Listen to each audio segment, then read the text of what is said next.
Aloha everyone, this is Dr. BethAnne. I am an intuition guide and we've been talking about intuition development for the month of October.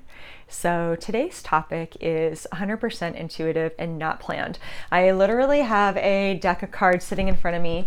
I took a deep breath and I picked it up, and the card at the top is Storyteller, the Hermit.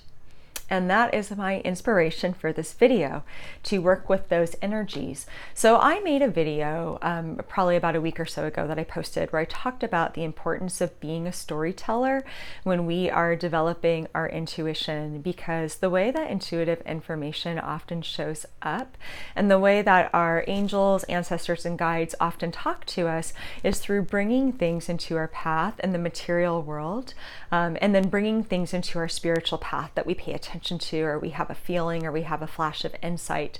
So they bring things into our intuitive path, and those things hook up and they can tell us a bigger story. So I'm not going to repeat the content of that video, but I love the idea of owning the archetype of being a storyteller. And like this card says, the storyteller is the traditional, the hermit, and the tarot deck. In order to be a proper storyteller, we have to have times that we are alone. We have to understand the story of our own self and our own life. We can't be a storyteller of spirit and the universe if we don't understand our own spirit and our own universe within. So the number one thing that I'm always teaching about intuition development that we need is space. We need space to listen. We need space to show up for ourselves. We have to create space to actually develop a relationship with our intuition. It's not enough to say to the universe, I want to be more intuitive, or I want to develop my psychic gifts, and then just expect that the universe is going to do that work for you. And one day you're going to be walking along and all of a sudden you're going to have a clairvoyant vision, or feel an angel, or feel an ancestor. Sometimes those things happen. We live in a really magical place. So if you're paying attention, those things absolutely happen. But if you really want to live intuitively, then that means really embodying being a wise being, and really having wisdom on multiple levels, understanding your feelings, understanding your thoughts, knowing when to change your thoughts, opening your mind to new perspective and possibility. It means understanding the language of your heart and understanding how the heart speaks and feeds us communication and interventions that help us live our best life when we trust the heart. It means being really present with yourself and learning yourself in this really deep, abiding way where we learn how to belong to ourselves. So in order to do that, we have to be the storyteller of ourselves. We need to be the hermit who goes within and who creates space to return to our heart cave, to return to that heart still space inside of us and say, where am I at today? How do I feel about this? What's coming up for me? What do I notice? And I don't really believe that there's a way to do this without a journal. This might just be how I work. So if the journals don't rock it for you, I get it. But for me, I write it down in my journal, and I have dozens and dozens of those now. And what they're doing is they are creating a map of self.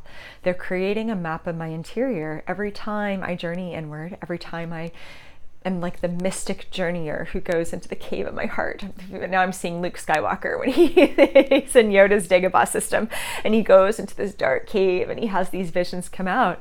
That's what it's really all about. And I write it down. I write down, what did I feel? What did I see? What did I sense? If I'm using tools, oracle cards or tarot cards or crystals, or I'm paying attention to signs and symbols, what do I keep seeing? Do I keep seeing a certain image over and over again? Do I keep getting a certain card? And what those things do is they create understanding, they create insights, they create a vocabulary that I understand my internal world by and my intuitive self by. So we have to give ourselves space. If we want to really be a storyteller of our lives, we have to carve out that alone time. And if you have a really busy existence and you've got responsibilities and obligations, then look for that alone time in any way that you can. Look for the spaces that you can take even just 5 minutes and listen to your space of self and find a way to journal or record or do something. Send yourself an audio tape or, one of those voice memos on your phone. Find a way to make it work for you. Keep a log on your phone and use emojis. If you want to. Those are your symbols. Emojis are a symbolic language that works in the modern age. Be creative. It doesn't have to be every day where you're taking an hour, but do what you can. See what comes through. And that is how we learn to be the hermit, to be the storyteller archetype, and begin to be an expert equipped to tell the story of our own life.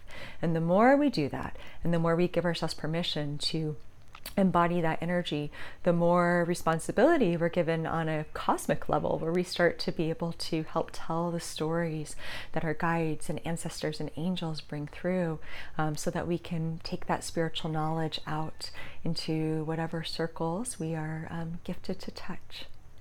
So I appreciate your presence here. Thank you so much for showing up in this space. Feel free to subscribe to my YouTube if the content speaks to you, and feel free to head over to my website, BethAnneKW.com, if you are interested in books, classes, or individual support and want to see more of what I offer with that. Sending everybody much aloha, much light, and all the wise woman storyteller vibes.